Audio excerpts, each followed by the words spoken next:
In the 1980s, the Czech playwright Václav Havel was repeatedly imprisoned for criticizing the communist government in his country.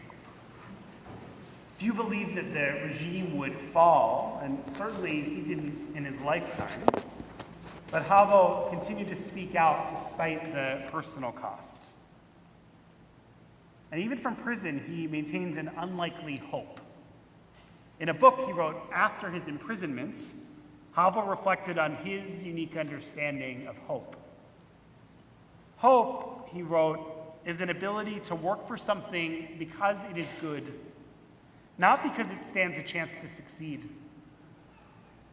It's not the conviction that something will turn out well, but the certainty that something makes sense, regardless of how it turns out.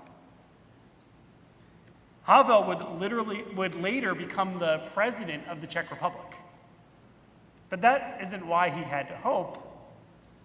He hoped because long before he believed that success was imaginable, he believed that speaking the truth still made sense.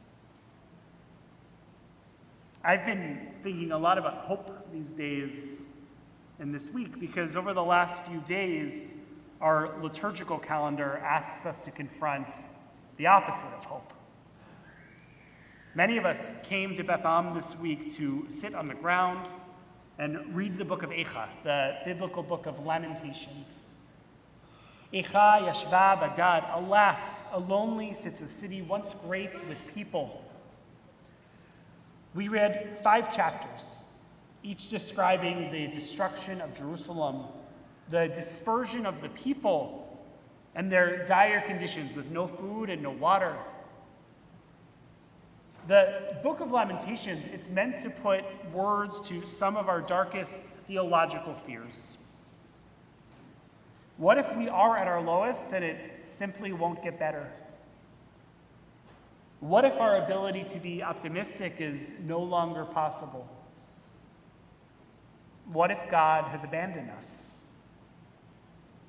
We're instructed by tradition to read these ancient words, written by those who found themselves in the middle of their Babylonian exile. But we read the words and we cry out without being commanded. Because when we read them, we see in ourselves the same brokenness. A congregant emailed me this week after our reading and said, "We seem to be doing all the same stuff that led to that catastrophe. There's a warning in Eicha, but we're not listening. We don't want to change direction." I do fear that he's right. There are moments when it feels like we can't learn, we can't heal, we can't stop repeating the same mistakes. Not only the way we treat our planet or the way we treat our neighbors, we too often seem to be violating the very commandment that the rabbis suggest caused the destruction of the temple in the first place, sinat chinam, the baseless hatred of other Jews. On Tisha B'Av, we're instructed to dwell in this brokenness, both then and now, to mourn what we've lost and what could have been. And in a society where we're often encouraged to remain optimistic no matter what we face, where we're encouraged to hide our negative and our darker emotions, Tisha B'Av invites us, even encourages us, to wear the face that's sometimes under the mask. The real worry we hold that things may not improve, that our efforts for change will be futile, a sense of loneliness or disorientation about where to go in the next moment, in a transition or a loss. And while that outlook doesn't usually serve us well, it's real. Hiding, it obscures what dwells below the surface. And on Tisha B'Av, we see it exposed for everyone to see, including ourselves. Tisha B'Av requires us to ask this question: what do we do when optimism disappears? What do we do in dark moments when we don't feel that the future might be so bright? Our text gives us one answer. It's a one-word answer. Hope. Hope is so theologically powerful because it doesn't depend on optimism. Optimism is the belief that things will get better, and hope is the decision to keep working for what is good, even when you're not so sure that they will. We may worry that the good that we do in the world, the interventions that we make, are minuscule compared to everything happening around us. And yet we decide to act anyway, to do our part without knowing what exact impact it will have. That's hope. The book of Lamentations that we read on Tisha B'Av, it seems to be only about despair, but hidden in the verses is an instruction about hope. In the middle verses of the middle chapter, kind of the secret spine of the book, we hear the author say this: "This do I call to mind, therefore I have hope. The kindness, the chesed of God has not ended, and God's mercies are not spent." Hope is in the middle of the destruction. These are quiet verses, and you might miss them if you're not paying attention in the darkness. And you might miss them not only because they're so short, but because they're so surprising. There's nothing in the previous chapters filled with tragedy and despair, describing the real destruction of Jerusalem. There's nothing that suggests that this author would experience hope. And yet he does. His hope, it's not based on what he's seeing around him. It comes from what he chooses to call to mind: God's chesed, God's kindness, God's covenantal love.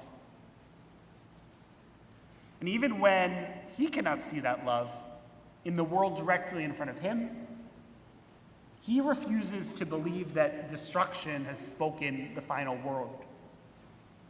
He remembers that even in the darkness, he remains bound to God and to a community in which he's invested.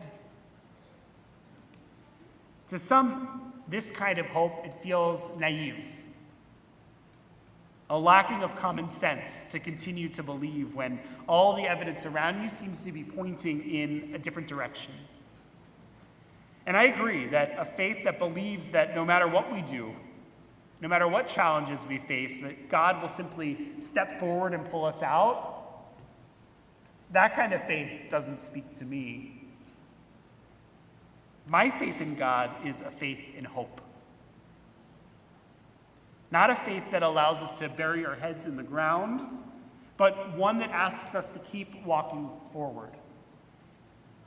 To live lives that are just and kind, to fight against injustice in our communities, to build families and synagogues and cities that treat no person as invisible.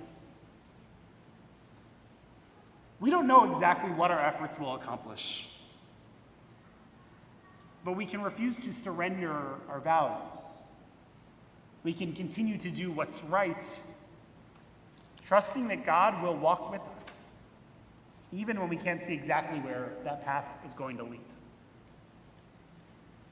And perhaps this is why the Jewish calendar doesn't leave us sitting on the floor for so long, because today is Shabbat Nachem, the Shabbat of comfort.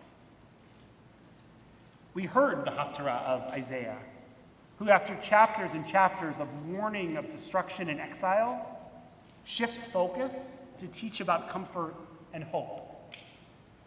Nachem, O comfort my people, says your God. Speak tenderly to Jerusalem.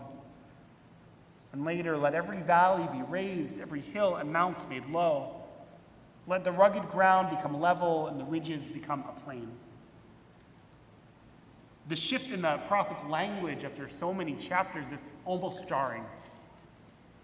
For chapter after chapter, Isaiah warns the Israelites, points out their failures, and begs them to change their ways.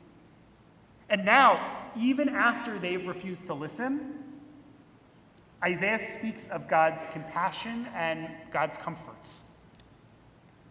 The prophets have described all of the reasons why Israel deserves exile. But when the exile finally comes, the Israelites are not met with, "I told you so," but with an embrace. God does not erase what has happened. The Israelites, they can't simply return. And yet, God promises to walk with them in whatever comes next, raising every valley, lowering every mountain, easing the road forward into a somewhat straight path. This is the chesed. This is the chesed that the book of Eicha glimpses in the middle of chapter 3. Not the promise that nothing will break, but the promise that even in the brokenness, we won't be abandoned.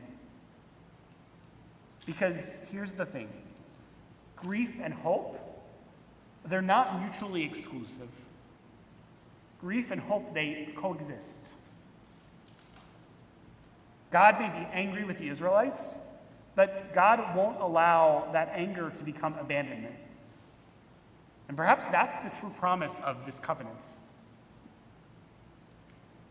This is why I was so moved on Thursday, when over 40 Beth Amers found their way to Hopkins Plaza to stand up for the rights of our documented and undocumented immigrant neighbors. We've been inundated with images of our neighbors being taken from their homes, intimidated, and in some cases met with real physical violence.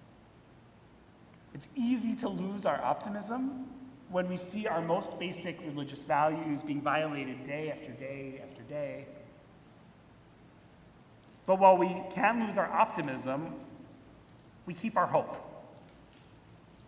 So we joined 200 Jewish Baltimoreans strong, and we prayed. We prayed mincha in front of the federal building, which housed the ICE facility. We reminded ourselves of our covenant with God, that we have God's kindness that will provide us comfort when things are difficult. And my hope is that those who heard our prayers might find their own kind of hope. That through this religious accountability, they may find it within themselves to choose a different path. Maybe what they need right now is an invitation to not despair. The covenant doesn't promise that nothing will break. It promises that even in the brokenness, we won't be abandoned. And so, even when optimism disappears, we can still choose what is good. We can still speak the truth. We can still offer comfort. We can still refuse hatred. And we can still walk forward together. Václav Havel felt the hope. He felt that hope has to come from something external. It's not clear that he was talking about God specifically, but he understood that hope doesn't always come from the facts as we see them in front of us. It comes from some deeper bond, perhaps what we might call a brit, covenant. In Tisha B'Av, we sit on the ground and allow ourselves to see what is broken. And at Shabbat Nachamu, we rise. Shabbat Shalom.